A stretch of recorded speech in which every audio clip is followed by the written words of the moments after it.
오직 사랑, 사랑만이 우리가 할 일이다. 이 식구는 루미 씨의 중심축입니다. 루미는 사랑은 존재의 중심이라고 강력히 설파합니다. 안녕하세요. 나타샤의 책 여행입니다. 책 읽기 편안한 시간 보내고 계시죠? 이번에는 루미 평전, 나는 바람, 그대는 불을 소개해 드리겠습니다. 이 책은 위대한 이슬람 신비 시인 루미의 생애와 저작들을 모아 펴낸 책입니다. 루미 연구의 세계적 권위자 안네 마리 쉰멜이 썼고 김순년 선생님이 옮기셨습니다. 그리고 출판사는 늘봄입니다. 위대한 이슬람 신비 시인 마울라나 젤랏 레딘 루미의 소용돌이 춤 또는 회전춤을 아시나요? 그는 법률 자문을 해줄 때에도 장례식에도 사랑을 떠나보낼 때도 슬플 때도 기쁠 때도 이 소용돌이 춤을 추었다고 합니다. 루미가 정신적으로 가장 사랑한 사람이 있었는데요. 그 사람은 바로 샴스에딘입니다. 루미는 샴스에딘과의 불타는 사랑을 경험하고 나서 시인이 되었다고 합니다. 그 사랑을 질투한 루미의 제자들이 샴스에딘을 죽여버립니다. 루미가 샴스에딘을 얼마나 사랑했는지는 그가 사랑에 대해 말한 모든 것에는 이처럼 불타오름의 경험이 들어있다고 합니다. 저는 이 책 마지막 부분에 해당하는 7. 정화하는 사랑의 불꽃과 8. 음악과 춤, 우주의 회전을 읽어보겠습니다. 인간 존재의 중심은 사랑이 자리 잡고 있어야 하는 것은 진실 중 진실입니다. 요즘 또다시 촛불 행렬이 물결치듯 불타오르고 있는데요. 사랑은 없고 오로지 권력, 힘을 가진 자들에 대한 반발로 촛불을 든 우리 민중들의 마음속에는 한 가지만 있습니다. 사랑, 사랑하며 살자고. 나타샤의 책 여행, 루미의 사랑과 춤 속으로 함께 들어가 봅니다. 정화하는 사랑의 불꽃. 루미는 자기 시의 중심축에 대하여 아래와 같이 말한다. 오직 사랑, 사랑만이 우리가 할 일이다.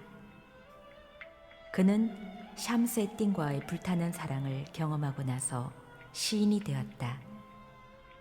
그가 사랑에 대해 말한 모든 것에는 이처럼 불타오름의 경험이 스며들어 있다. 루미는 이성에서 하는 사랑, 수피들은 이것을 언유적 사랑이라고 부르는데 이 사랑을 천상에서 하는 진짜 사랑의 준비 단계로 여겼다. 그가 신비주의의 오솔길에서 만난 선배들과 제자들도 그러했다. 우리는 여자아이에게 인형을 주어 어머니의 역할을 준비하게 하고 사내아이에게 목금을 주어 싸우는 법을 익히게 하지 않는가? 그들이 사랑은 무엇과 같은가요? 라고 물으면 우리는 이렇게 대답한다. 사랑은 설탕 같단다. 아이는 직유법을 통해 사랑을 배운다. 그것이 참된 본질과는 거리가 멀지라도 신적인 사랑은 다양하게 시작된다. 마울라나가 자주 기술하는 것처럼 그것은 갑작스런 황홀감일 수도 있고 서서히 익을 수도 있다. 낚시꾼은 큰 물고기를 단번에 잡아당기지 않는다. 낚싯바늘이 물고기의 목에 걸리면 낚시꾼은 물고기가 피를 흘려 힘이 빠지도록 낚싯줄을 조금씩 잡아당긴다. 그런 다음 그는 물고기의 힘이 약해질 때까지 낚싯줄을 풀어주고 잡아당기기를 반복한다. 사랑의 낚시바늘이 사람의 목구멍에 걸리면 하느님은 그 사람 속에 있던 악한 기운과 쓸데없는 혈기가 다 빠져나가도록 낚싯줄을 천천히 잡아당기신다. 실로 하느님은 눌러 으깨기도 하시고 풀어주기도 하신다. 하느님 외에는 신이 없다. 사랑은 존재의 중심이다. 사랑은 신비주의의 오솔길에서 맞닥뜨리는 모든 정거장, 곧 인내와 고행, 외경과 희망을 단숨에 삼켜버린다. 사랑은 모든 생명을 신화로 거느린 솔로몬과 같기 때문이다. 사랑은 만물을 양육하는 자애로운 어머니이며 인간을 양육하는 유모이기도 하다. 마울라나는 모든 피조물이 사랑을 타고났다고 생각한다.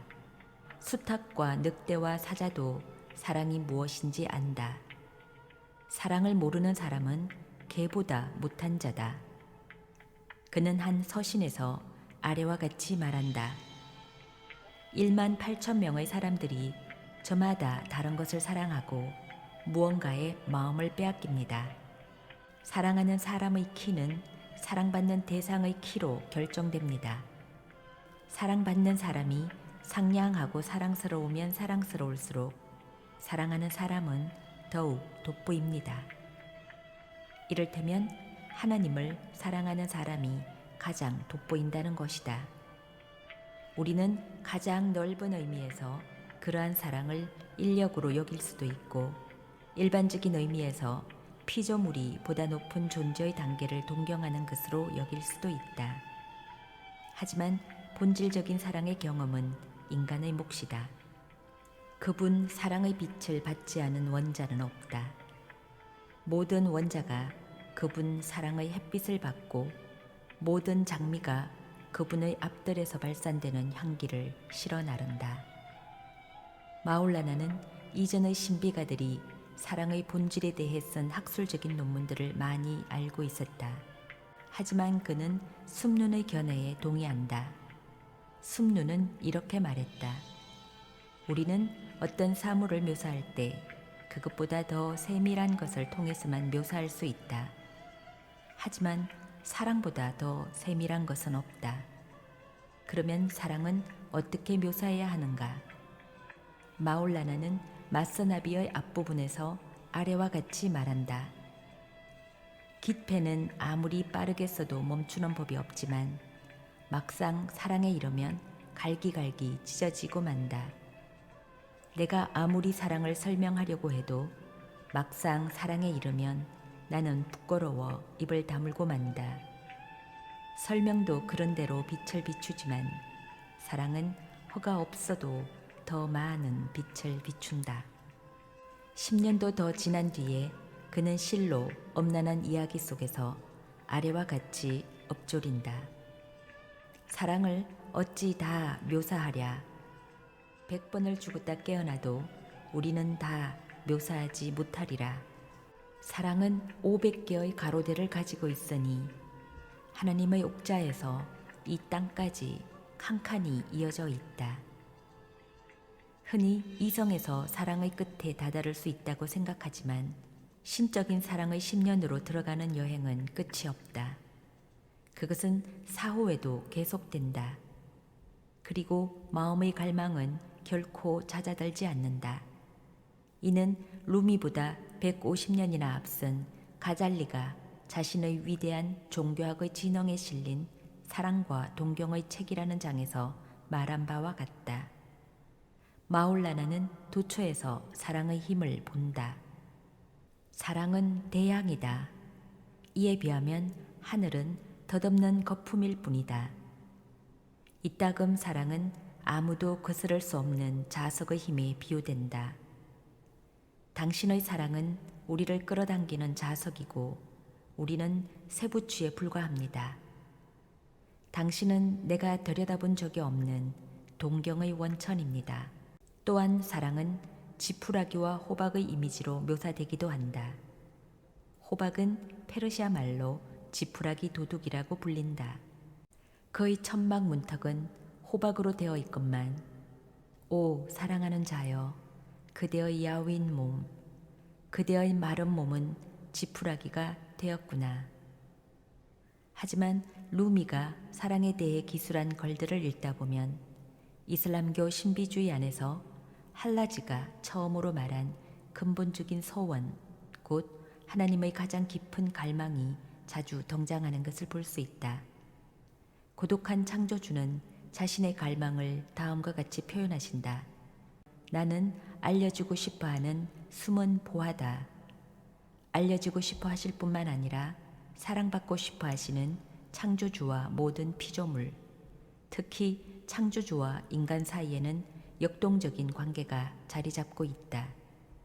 이 사랑은 만물을 움직이고 떠들썩하게 한다. 사랑은 바다를 냄비처럼 끓게 하고, 사랑은 산을 모래처럼 잘게 하고, 사랑은 하늘을 백쪽으로 쪼개고, 사랑은 땅덩이를 흔든다. 잘 보면 사랑은 긍정적인 힘이기도 하다. 하늘은 사랑하는 사람 때문에 돌고, 천장은 사랑하는 사람 때문에 도는 것이지, 제빵사나 대장장이 때문에, 약제사나 목수 때문에 도는 것이 아니다. 사랑은 만병을 치료하는 의사이기도 하다. 사랑은 플라톤과 갈렌을 하나로 합쳐 놓은 것과 같다. 사랑은 창조의 동기이자 목표이기도 하다. 하늘이 사랑을 하지 않았다면 그 가슴팍은 맑지 못했을 것이고, 태양이 사랑을 하지 않았다면 태양은 밝은 빛을 잃었을 것이며, 땅과 산이 사랑을 하지 않았다면 그 가슴팍에서 푸른 싹이 돋지 못했을 것이다. 태양이 슬픈 그림자를 다채로운 이미지로 변화시켜 세계를 아름답게 하듯이, 사랑은 살아있는 모든 것을 변모시키는 위대한 연금술이다. 사랑은 금광 속으로 뛰어드는 것이다.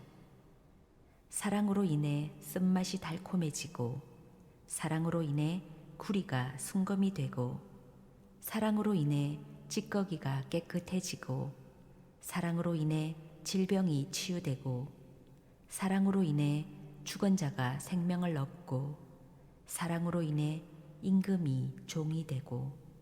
여러 해가 지난 뒤에 마울라나는 이 사랑의 창가를 사랑은 죽은 듯이 빵을 영원히 되게 하고, 덧없는 것을 영원한 것, 곧 영원히 되게 한다. 만물은 사랑을 통해 창조기의 모든 단계를 거치면서 끊임없이 변모하고 성장한다. 때문에 루미는 사랑을 가리켜 사닥다리라고 부르거나, 연인의 지붕에 사닥다리를 만들어 설치하는 목수라고 부르기도 한다. 인간의 저속한 성품은 사랑을 통해 고쳐진다. 루미는 금욕을 위한 금욕을 가르치지 않고, 이 사랑의 연금술을 경험하여 부정적인 성품을 도야하라고 가르친다.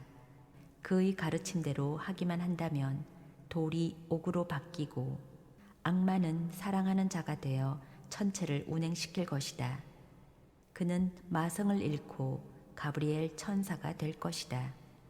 예언자가 나의 사탄이 이슬람 교도가 되었다고 자랑하듯이, 사랑하는 사람도 사랑이 자기의 본성을 완전히 변화시키고, 전에는 자기의 부정적인 힘이 훨씬 강했지만 이제는 훨씬 더 높은 차원으로 올라갈 수 있음을 경험한다.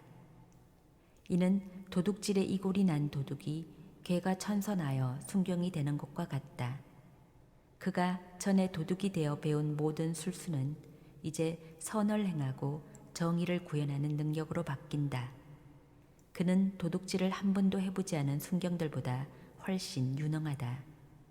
도둑질 해본 적이 있는 순경은 도둑이 다니는 길목을 잘 알고 도둑의 습관을 훤히 알기 때문이다. 이처럼 악한 충동도 사랑에 사로잡히면 깨끗하게 정화될 수 있다. 우리는 사랑 자체를 순경으로 간주할 수도 있다. 사랑이 순경처럼 옥문을 열고 영혼을 감옥에서 끌어내어 자유로운 천상의 세계로 인도하기 때문이다. 사랑은 이 세상에서 분리를 없애고 하나 되게 하는 힘이다. 사랑의 태양은 각기 다른 방향으로 흩어지는 수백만 개의 티끌을 정돈시켜 우주적인 춤을 추게 하고, 이별이 전혀 없는 중심의 둘레를 돌며 회전춤을 추게 한다. 사랑은 모든 것을 능가한다. 하지만 그러한 사랑을 묘사하려면 어찌해야 하는가? 루미는 그것이 불가능하다는 것을 알면서도 사랑을 묘사하려고 끊임없이 시도하고, 그럴 때마다 사랑을 설명할 수 없는 것이라고 말한다. 아무개가 물었다. 사랑하는 사람의 상태는 어떤 상태입니까? 나는 이렇게 말했다. 그대가 나처럼 되면 그것을 보게 될 것입니다. 사랑이 그대를 보게 될 때가 있을 겁니다. 지적인 노력으로 사랑을 설명할 수 없다. 지성은 책을 운반하는 당나귀와 같다. 실로 지성은 예언자를 하나님의 면전으로 태워다 준 천마 브라크와는 비교도 안 되는 절름발이 나귀다. 절름발이 브라크를 본 적이 있는가? 사랑은 가장 아름다우신 분의 머리로 날아오른다. 모든 수피가 그렇듯이 루미도 분석적인 이성과 사랑의 대립을 줄기차게 강조한다. 사랑이 살찌면 지성은 야위게 마련이다. 사랑이 통치자가 되면 지성은 교수대에 매달린 도둑처럼 되고 만다.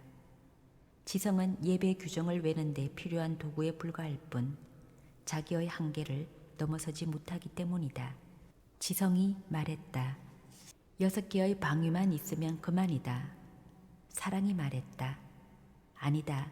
길이 더 있으니 나는 종종 그 길들을 걸었노라. 루미는 사나이가 말한 유명한 식구를 여러 차례 사용했다. 아부 하니파는 사랑에 대해 가르친 적이 한 번도 없었다. 사피이는 사랑의 전설을 전한 적이 한 번도 없었다. 이 두 사람은 초기 이슬람교의 위대한 율법학자로서 율법 신학의 상징적 인물이었다. 그럼에도 이들이 이슬람 시에 인용된 것은 사랑의 학교가 율법학자들, 의사들, 그리고 점성술사에게 닫혀 있음을 보이기 위해서다.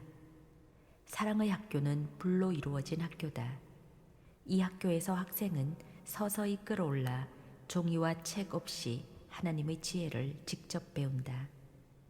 아이가 지성이 무엇인지 알지 못하는 것처럼 지성이 있는 사람도 사랑이 무엇인지 알지 못한다. 지성은 어둠 속에 놓인 지팡이와 같다. 하지만 앞을 볼 수 있는 사람에게는 등불이 필요하다. 여기서 등불은 사랑 내지 연인이다. 이 등불 속에서 지성은 불나방처럼 다 없어지고 만다. 왜냐하면 사랑은 질투가 심하기 때문이다.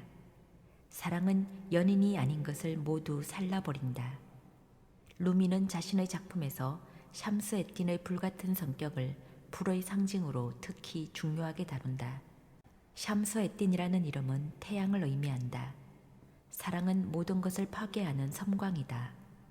사랑 앞에서 영혼은 유황과 같고 정신은 기름과 같다. 이러한 사랑의 불꽃을 전혀 느끼지 못하는 사람은 불꽃의 아버지인 아브라합이다. 그는 마호메트 예언자의 숙적이자 불신자의 전형이다. 그는 지옥의 불과 연결되어 있다. 영혼이 세 가지 불, 연인의 얼굴, 포도주의 불, 사랑의 불을 피해 어디로 도망칠 수 있으랴. 영혼은 전혀 달아나지 않는다. 왜냐하면 영혼은 아브라함과 똑같은 상태가 되기 때문이다. 아브라함은 니모롯의 이글거리는 난로 속에서도 시원함과 유쾌함을 느낀다. 실로 이 불은 아브라함에게 생수와 같았다. 사랑은 전에 오솔길에서 맞닥뜨린 모든 정거장을 완전히 잇는다. 밤중에 나의 인내가 다하자 사랑이 태어났다. 마울라나는 경쾌하게 춤추듯이 엎조린다. 저 하프가 타랑타랑 울리자 참외가 절렁거리며 걷기 시작하고 인내는 좁은 구렁으로 떨어지고 나와 술집만이 남았다. 사랑 외에 어느 누가 시인을 그런 상태로 몰아가겠는가. 사랑은 시인에게 이렇게 말을 건다. 나는 바람, 그대는 불. 내가 그대에게 불을 붙였다. 영혼이 연인에게 감사하고 잠시라도 잊을라치면 사랑은 영혼의 가슴 위에 펄펄 끓는 이별의 냄비를 올려놓는다. 또한 사랑은 세금을 매기는 자로 나타나기도 한다. 하지만 세금을 매길 만큼 값진 것이 남아있지 않은데 무엇을 할 수 있단 말인가. 오, 세금을 매기는 사랑이여, 가슴을 찢으시렵니까? 가슴을 찢어서라도 세금을 청구하시렵니까? 루미는 모든 것을 잡아찢는 사랑의 힘을 다양한 이미지를 동원하여 엎조린다. 이 이미지들은 일상생활에서 얻은 것들이다. 그는 사랑을 넉마주의에 빗대어 말한다. 이 넉마주의는 낡은 신발을 버리실 분 하고 외치며 도시를 떠돌아다닌다. 왜냐하면 사랑은 사람에게서 낡은 것과 쓸모없는 것을 없애고 마음의 집에서 온갖 잡동사니를 없애기 때문이다. 그는 사랑을 사람들의 재산을 몰수하기 위해 배회하는 관리의 모습으로 묘사하기도 한다. 몰수라는 말을 아본으로 정한 시도 있다. 이 시는 모든 것을 몰수하는 사랑의 본질을 암시하기 위해 중세 시대에 자주 시행된 형벌을 활용하고 있다. 하지만 루미는 사랑을 코냐에서 날마다 마주치는 인물의 모습으로만 그리지는 않았다. 그는 다양한 동물 상징을 동원하여 사랑의 야생성을 묘사하기도 한다. 그는 사랑을 모든 것을 삼켜버리는 검은 사자 내지는 악으로 그리기도 하고 사람을 잡아먹는 용으로 그리기도 한다. 그러므로 인간은 충분히 익어 달콤해야 한다. 사랑이라는 괴물은 설익어 신맛이 나는 사람을 결코 삼키지 않기 때문이다. 사랑은 달콤한 빵이 된 성인들만을 집어삼킨다. 사람이 스스로 사랑에 도달하려면 어찌해야 하는가? 사랑이라는 매를 잡으려고 내 마음에 덫을 놓자 매가 마음을 낚아채어 날아가 버렸다. 루미는 사랑을 일각수에 비유하기도 한다. 이 동물은 뿔로 사람을 들이받는다. 전설에 따르면 이 동물은 코끼리와 관계가 있다고 한다. 루미는 코냐 성곽의 돌 장식물 곁을 자주 지나다녔음에 틀림없다.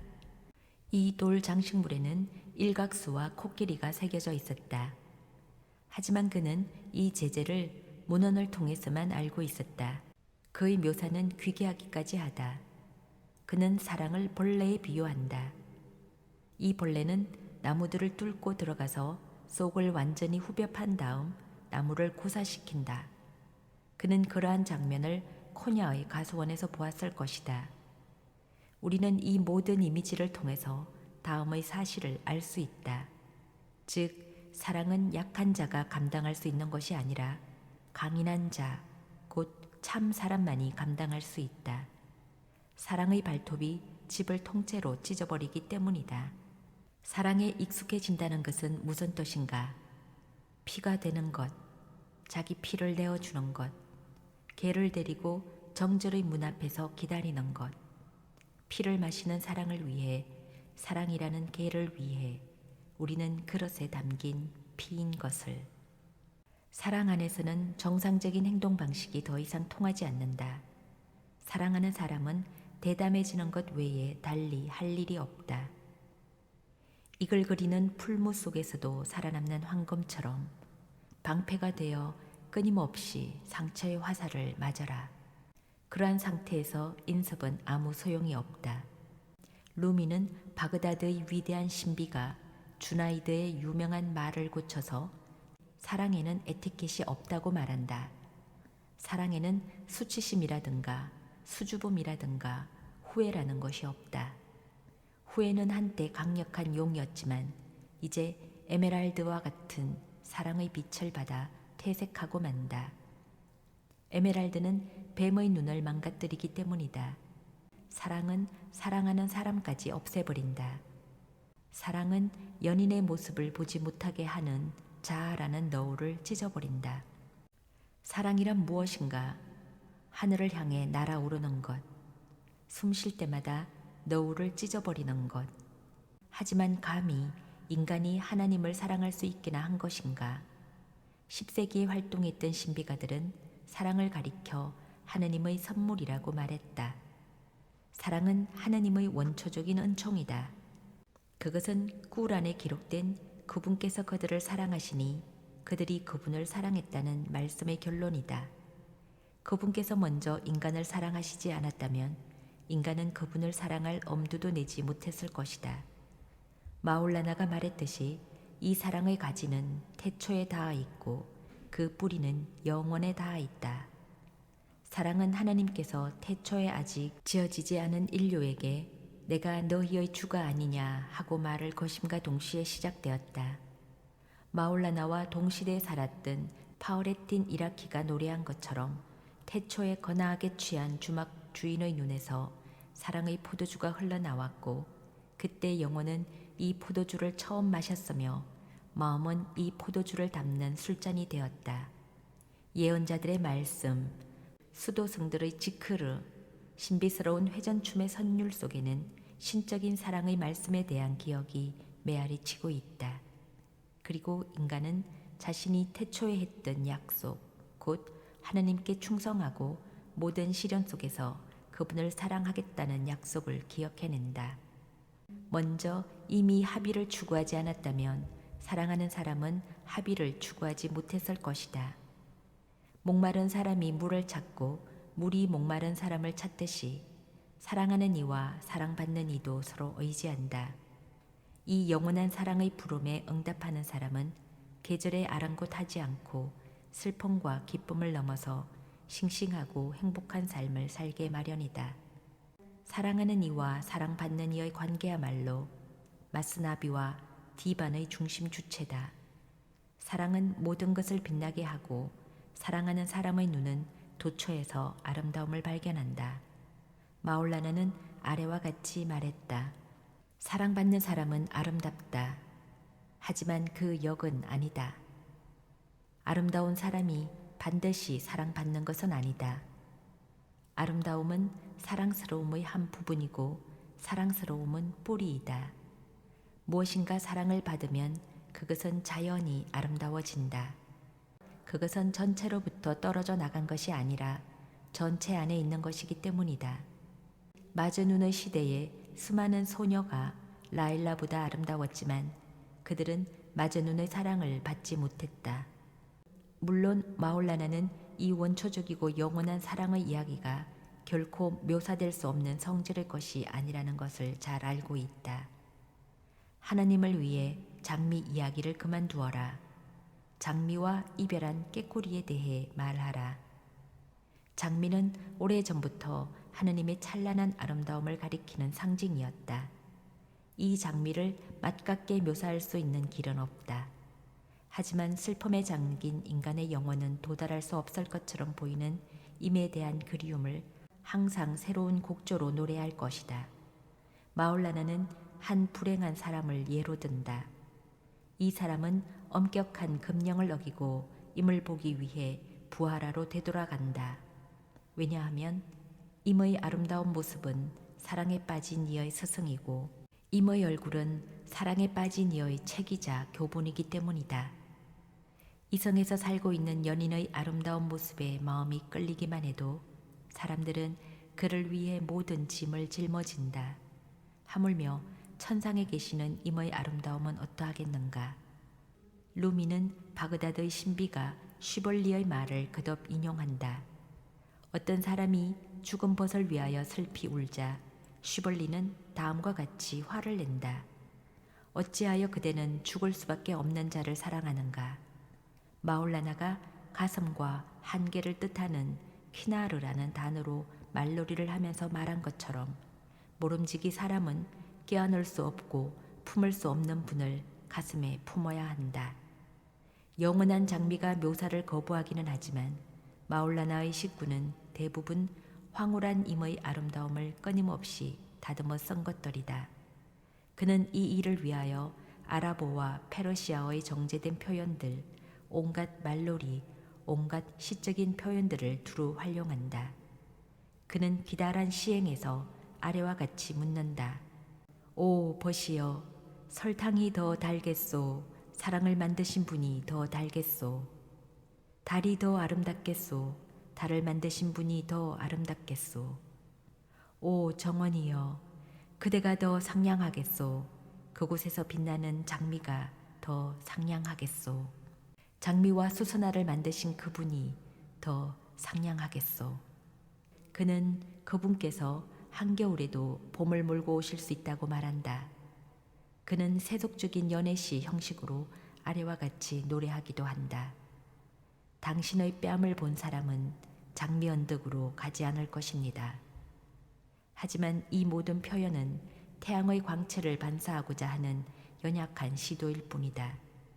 루미는 피와 눈물로 밤을 지새워도 떠오르지 않으리라는 것을 알면서도 꿈결에 본 임의 모습을 간절히 그리워한다. 그는 꿈결에 본 환상을 낭만적으로 묘사하거나 임의 모습을 아침 해에 비유하기도 한다. 아침 해가 의기양양하게 세계 위에 걸터 앉으면 영혼들은 티끌처럼 겸손히 태양을 따라 걷는다. 임은 밤에만 사랑하는 사람의 가슴에 보금자리를 치는 달과 같지 않은가. 우주 전체가 임을 가리킨다. 당신께서 너울을 벗으시니 보름달이 하늘에서 지고 밤이 내게 당신의 머리카락을 가리키고 낮의 빛이 당신의 낯을 가리킵니다.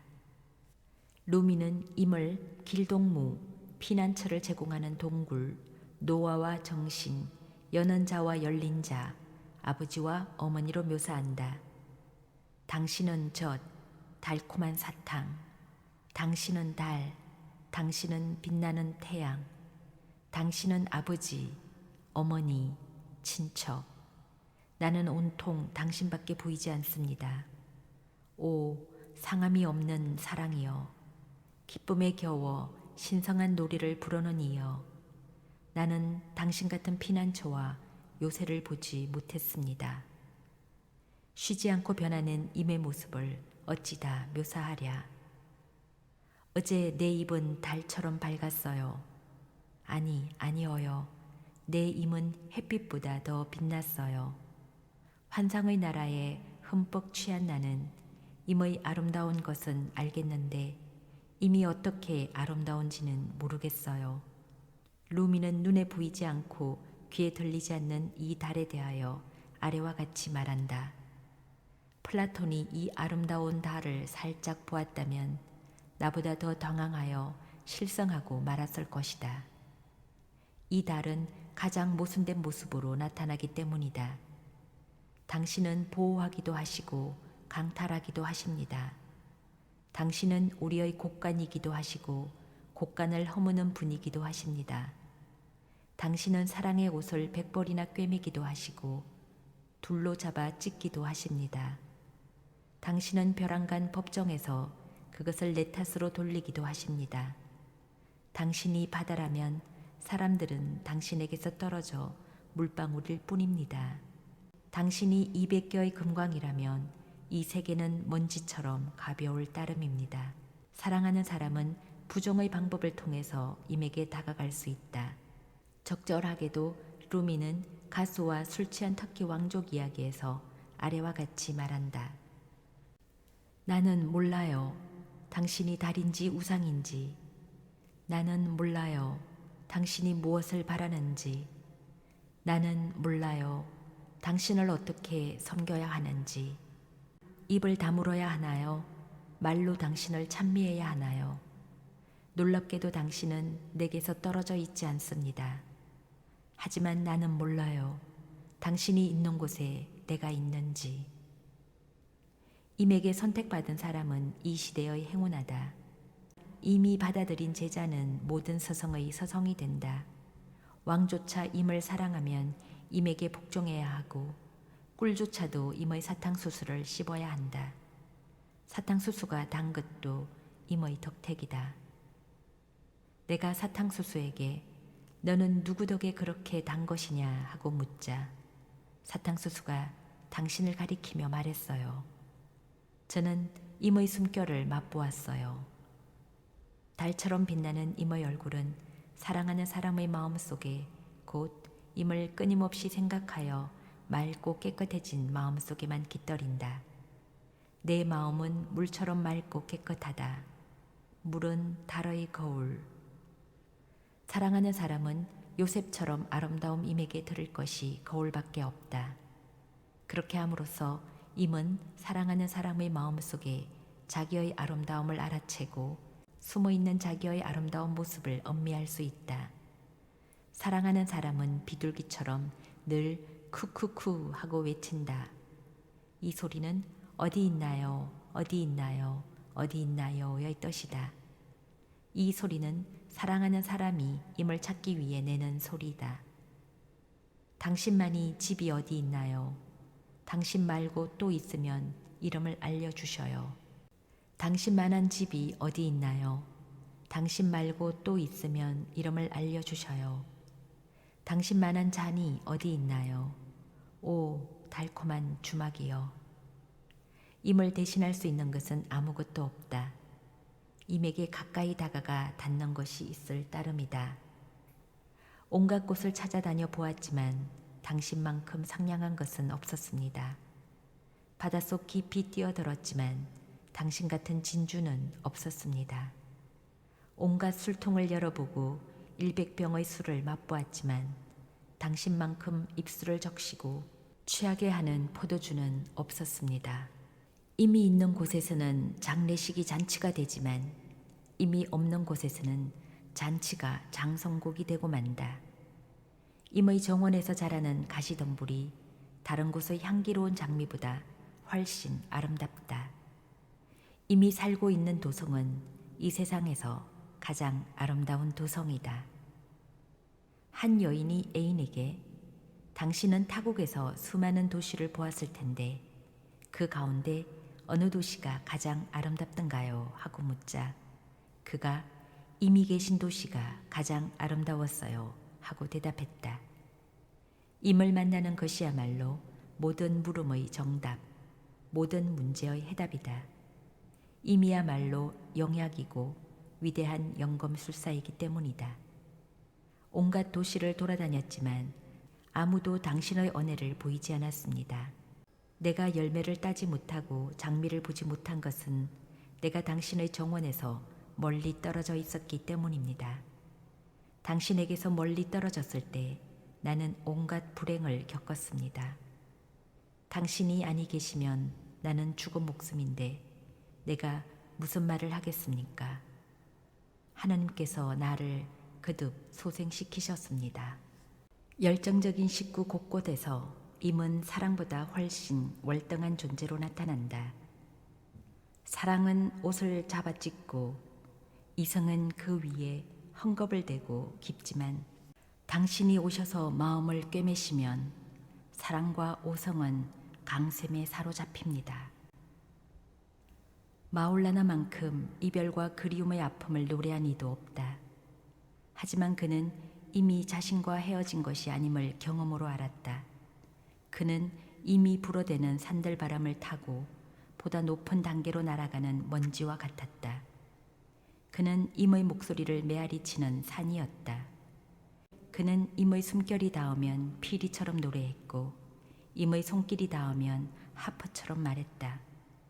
샴서에틴이라는 이름만이 그의 청춘을 되찾아줄 수 있었다. 그를 걱정하느라 이렇게 늙었고 마음고생하면서 불행한 세월을 살아왔는데 그대가 샴서에틴이라는 이름을 입 밖에 내자마자 나의 청춘이 되살아나는구려. 지극히 속된 영가처럼 들리는 마울라나의 식구는 대부분 이러한 일체감, 곧 마음에서 우러난 사랑의 감정에서 비롯되었다. 그는 늘 새로운 이미지를 고안하여 자신의 당혹과 행복을 나긋나긋한 운율로 표현했다. 어제 나는 몹시 흥분한 상태로 그를 찾아갔다. 그는 고요하게 앉아서 나를 아는 척도 하지 않았다. 나는 그를 물끄러미 바라보았다. 이것은 어제 내가 없었으면 당신이 어찌 되었겠어요? 라는 뜻이었다. 하지만 내 임은 그저 먼 발치를 바라보기만 했다. 이것은 흥분을 가라앉히고 대지처럼 차분해지세요 라는 뜻이었다.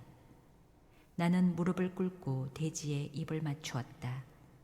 이것은 당신 앞에 있으면 나는 먼지처럼 어찌할 바를 모르겠어요 라는 뜻이다. 그러한 상태가 되면 그와 임은 감시자가 볼까봐 눈썹과 눈으로 말했다. 그는 임을 데려다주는 복스러운 꿈에 대해 아래와 같이 이야기한다. 오 형제여, 나는 어젯밤 꿈결에 임을 보았다오.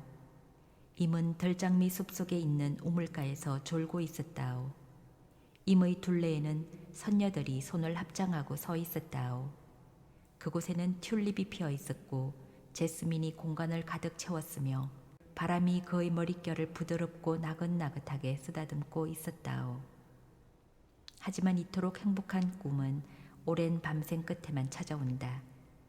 이런 이유로 루미는 초기의 수피들과 마찬가지로 밤기도 곧 사랑하는 이와 임의 정겨운 대화에 특별한 가치를 부여한다. 사랑하는 사람과 도둑에게는 밤이 길고 길다. 밤은 하나됨의 고백이 이루어지는 밀실인 반면 낮은 우상 숭배와 잡다한 것들이 설치는 곳이다. 때문에 사랑하는 사람은 밤을 잠으로 허비해서는 안 된다. 마울라나는 수많은 식구에서 아래와 같은 내용을 되풀이한다. 달은 별을 헤아리는 밤에게 입을 맞춘다. 그러한 순간이 되면 사랑하는 사람은 무아지경에 빠진다. 육체의 성 안에 앉아있던 영혼 부인이 사랑에 몸달아 너울을 벗고 뛰쳐나온다. 이처럼 황홀한 상태에서 마울라나는 어떻게 실개천의 둑이 용솟음치는 물의 입맞춤을 받아 꽃을 피우는지를 느낀다. 그는 입맞춤을 통해 영혼이 교환되는 꿈을 꾼다. 입맞춤은 그가 자주 사용하는 원초적 이미지다. 영혼이 나의 입술로 다가왔다는 표현은 페르시아어로 나는 정신을 잃었다는 뜻이다. 임의 입맞춤은 또 다른 영혼을 획득하는 길이다. 임의 입맞춤만이 사랑하는 사람을 소생시킬 수 있다. 나의 머리를 당신의 문설주 안으로 들이미니 당신의 조고리가 내 마음을 감쌉니다. 영혼이 입술로 다가왔으니 당신의 입술을 내게 대시어 내 영혼을 당신의 입속에 넣게 하소서. 임께서 바라시면 죽음조차도 달콤하고 가시덤불은 수선화와 붉은 장미가 됩니다. 나는 그대에게 시련과 눈물을 가득 안겨주리라. 그러면 악한 사람이 그대를 알아보지 못할 것이다. 나는 시련을 통해 그대를 담즙보다 더 쓰게 하리라. 그러면 악한 사람이 그대에게 눈길도 주지 않을 것이다. 당신을 그리는 마음에 목타게 하시고 물도 주지 마소서. 내가 잠에 넌더리를 치게 하소서. 나는 밤낮 없이 무릎 꿇고 기도하면서 당신의 환영을 볼까 하여 눈길을 보냅니다. 그러다가 당신의 환영을 발견하기라도 하면 죽음의 문턱을 향해 서둘러 달려갑니다. 나는 사랑의 혈관 속에서 물결치는 피가 되었다. 나는 사랑하는 사람의 눈에 고인 액체가 되었다. 나는 사랑의 길에서 풀 죽기도 하고 눈물을 흘리기도 한다. 고행하는 사람이 구하는 것은 은혜로운 당신, 사랑하는 사람이 구하는 것은 쌀쌀맞은 당신. 당신이 나를 죽이셨지만 당신은 나의 배상금입니다. 당신은 사자와 같고 나는 노루처럼 사로잡혔습니다. 이처럼 자유를 두려워하는 동물을 아무도 보지 못했을 것입니다. 나는 이 선물보다 더 달콤한 것을 보지 못했다. 건강인들이 이 질병보다 아름다울까? 온 세상이 가시밭이라면 사랑하는 사람의 마음은 늘 장미꽃밭이다. 연인이 애인에게 자기가 어떻게 섬겼으며 무슨 일을 했는지 열거하기 시작했다. 보십시오. 나는 당신을 위해 아무 일이나 가리지 않고 다 했습니다. 전쟁터에서 화살에 맞기도 했고 창에 찔리기도 했습니다. 당신의 사랑이 내게 수많은 고통을 안겨주었다는 소리도 들었습니다. 아침에도 잠을 잘 때에도 나는 웃음을 잃었고 밤에도 기력을 잃었습니다. 이처럼 연인이 자기가 겪은 괴로움과 고통을 애인에게 낱낱이 고한 것은 불만을 늘어놓기 위해서가 아니다. 그는 자기의 사랑을 100번이라도 밝히 정명해 보이고 싶었던 것이다. 그는 곧바로 장미처럼 행복하게 웃으면서 영혼을 버렸다. 내가 그대 곁에 있건만 그대는 편지를 읽으려 하는군요. 그것은 참된 사랑이 아닙니다. 1시간 내내 눈물 짓는 구름처럼, 오래 참고 견디는 산처럼, 언제나 넙죽 엎드리는 풀처럼, 낮고 겸손한 길가의 흙먼지처럼. 낙타가 사원의 첩다비로 올라가서 말했다. 나는 이곳에 살면서 숨었어요. 아무에게도 알리지 마세요. 사랑하는 사람은 이 낙타와 같고 사랑의 첨탑의 꼭대기와 같으며 첨탑은 영원과 같다. 그는 이렇게 대답한다. 나는 당신 안에서 완전히 없어졌습니다. 나는 머리끝에서 발끝까지 온통 당신으로 가득 차 있습니다.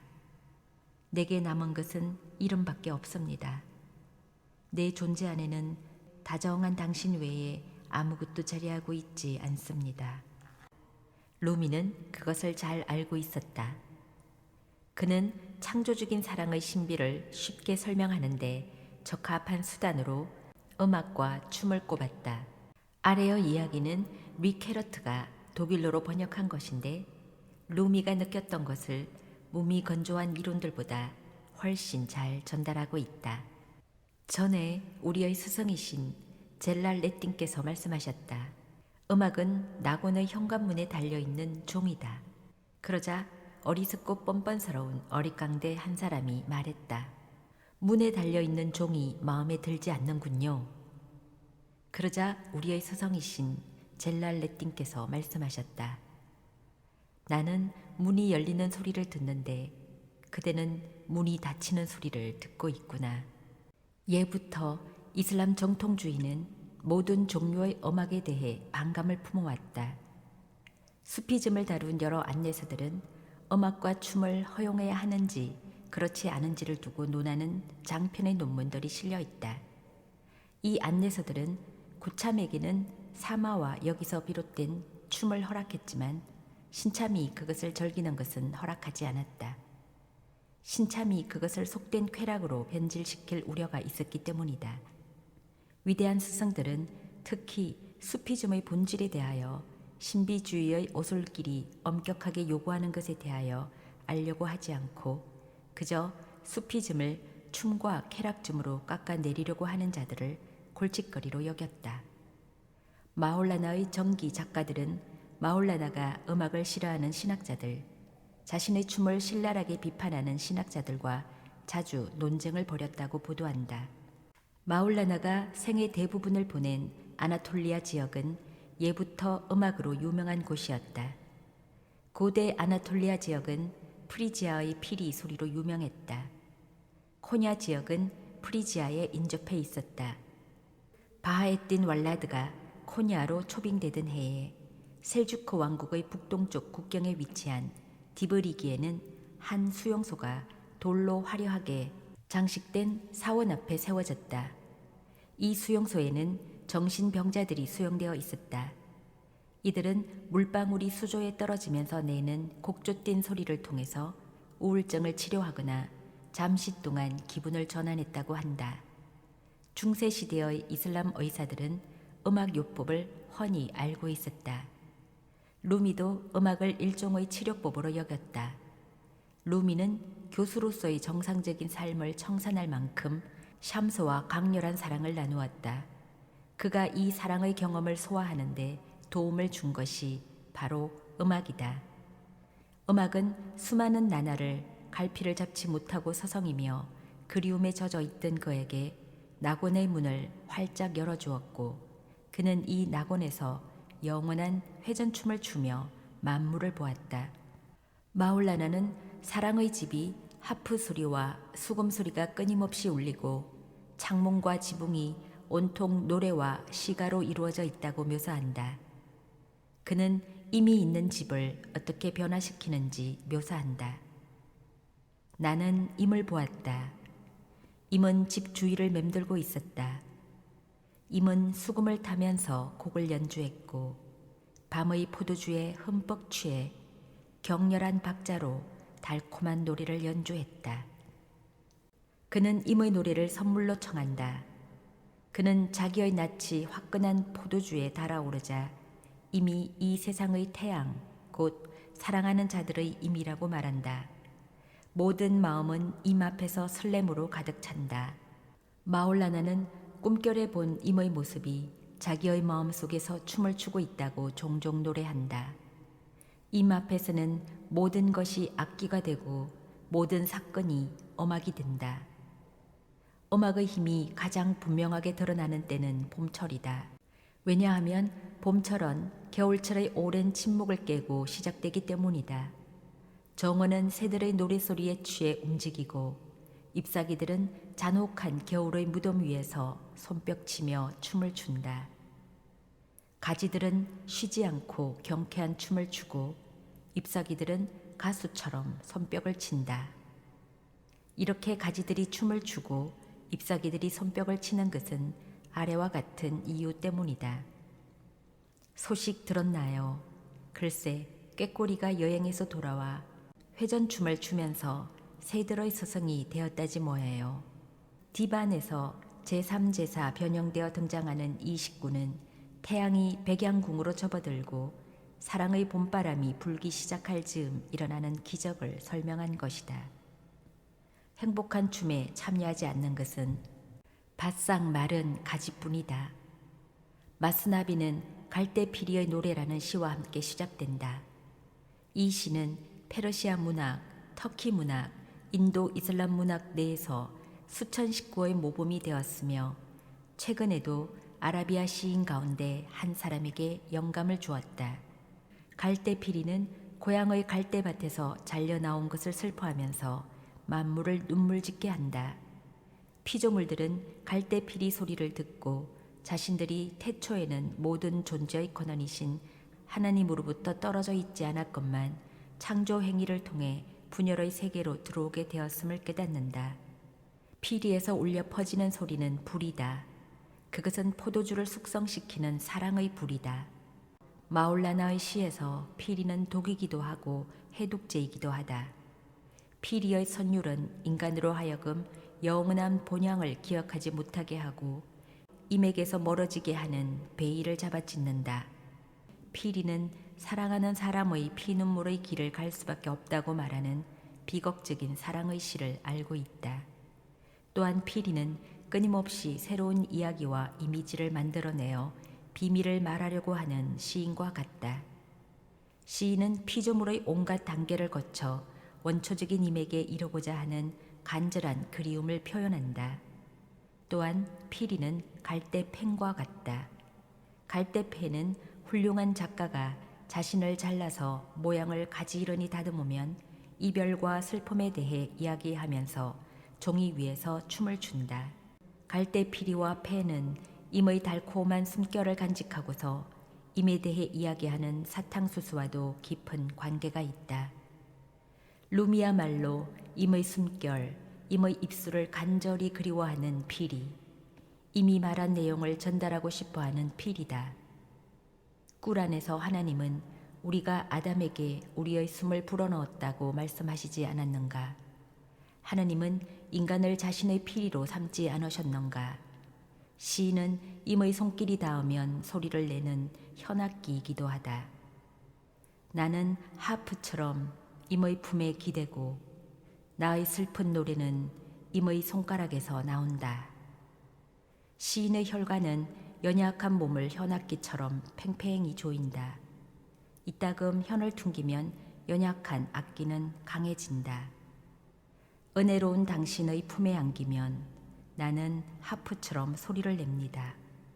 줄이 끊어지지 않을 만큼 가볍게 채로 쳐주세요. 임의 입술이 닿을 때에만 피리와 오보에가 소리를 내듯이 수금도 임의 손길에 완전히 의탁한다. 수금은 제 스스로의 힘으로는 아무 소리도 내지 못한다는 것을 잘 알고 있다. 물음도 대답도 그분에게서 온다.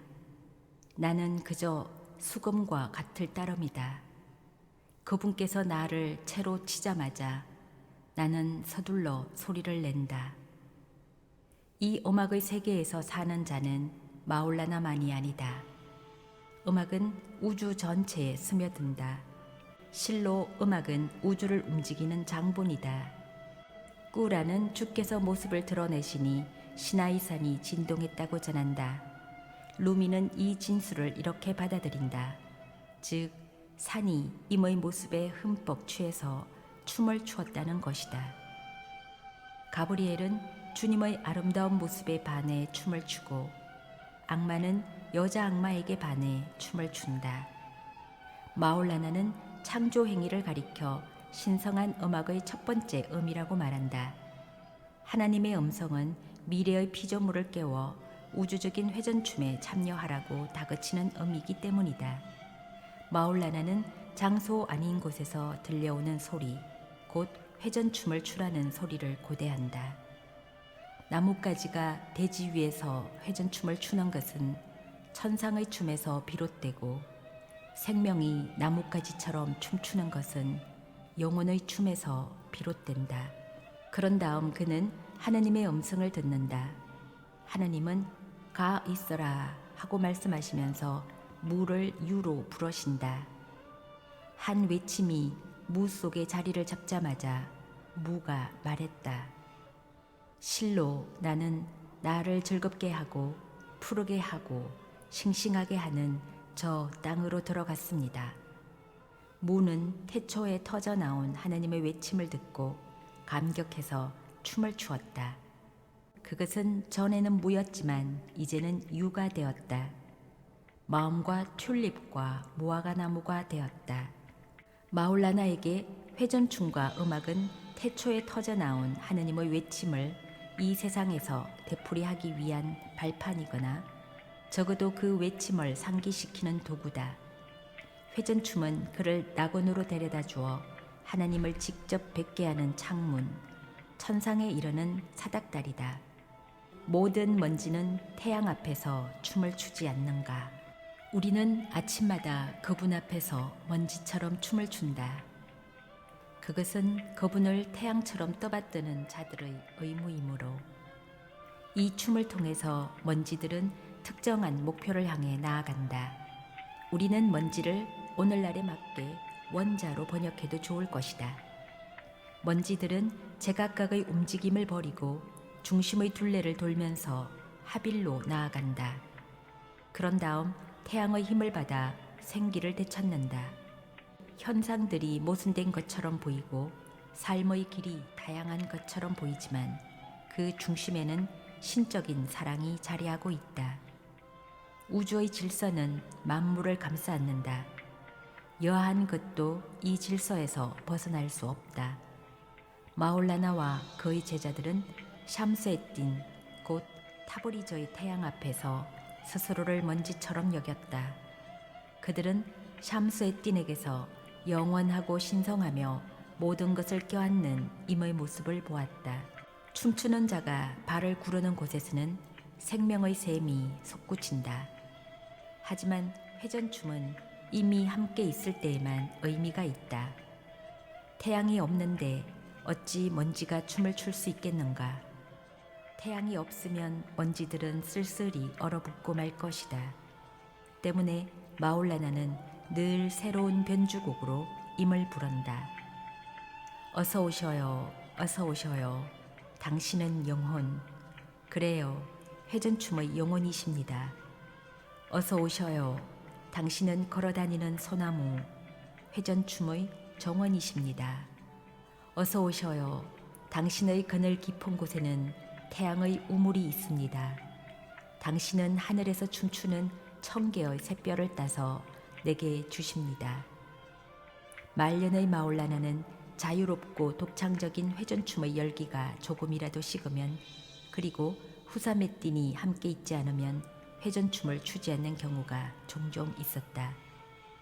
당신의 은총이 보이지 않으니 아무도 춤추지 않습니다. 모태에 있는 태아도 당신의 은총이 있어야 춤을 춥니다. 어찌 모태에서 무에서 춤추는 일이 있을 수 있나요? 무덤 속의 백골도 당신의 빛을 받아 춤을 추는걸요? 회전춤은 모든 것을 감싸 안는다. 회전춤은 삶의 신비를 구체적으로 드러낸다. 삶은 황홀에 겨워 중심, 곧 신적인 사랑의 둘레를 돌면서 죽고 그런 다음 보다 고차원적인 삶으로 깨어난다. 이 신비를 암시하는 게 바로 메블레비 수도성의 복장이다.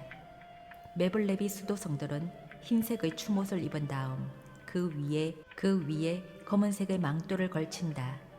이 망토는 캄캄한 이성 생활을 상징한다. 그들은 망토를 걸친 채 장상의 앞을 천천히 3번 지나가면서 엄숙하게 인사를 주고받는다. 그런 다음 그들은 망토를 벗고 부활한 몸의 색깔인 흰색 옷을 입은 채 자신의 축을 따라 돌며 큰 원을 그려나간다. 그들은 한 손바닥은 하늘을 향해 펼치고 나머지 한 손바닥은 땅을 향해 펼친다.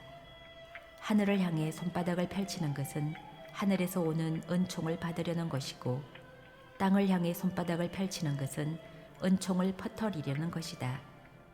이 의식에는 별들의 회전춤, 천체의 춤과 같은 태고적 이미지들이 녹아들어 있다. 이 의식은 거듭 새롭게 해석되었으며 터키의 가장 뛰어난 작곡가들에게 영감을 주었다. 의식이 끝날 즈음이면 환희가 절정에 달하고 수도승들은 다음과 같이 터키어로 된 식구를 노래한다. 회전춤은 루하기다. 루하기다는 영혼의 양식, 영의 양식을 뜻한다. 하지만 참된 신자에게는 회전춤이 피 흘리는 춤이기도 하다. 이는 할라지가 족쇄를 차고 춤을 추면서 사형장으로 끌려간 것과 같다. 회전춤은 삶과 죽음, 성과 쇠의 부단한 상호작용을 상징한다. 바로 여기에 회전춤의 심오한 의미가 있다. 마울라나는 리케르트가 임의로 개작한 시에서 그것을 아래와 같이 극명하게 말했다. 부가 소리를 울려라. 피리야 소리를 내어라. 아침 노라. 춤추며 솟아라. 회전하는 빛의 영혼인 태양을 주께서 중앙으로 끌어올리셨다. 가슴아, 세계야, 너희가 춤을 추지 않는 것은 중심에 사랑이 없기 때문이다. 영혼아, 별아, 너를 흔들어 움직이려거든 네 구차한 목숨을 버려라. 회전춤의 힘을 아는 이는 하느님 안에서 살 것이다. 그는 사랑이 어떻게 살해하는지 알기 때문이다. 알라후. 지금까지 나타샤의 책 여행이었습니다.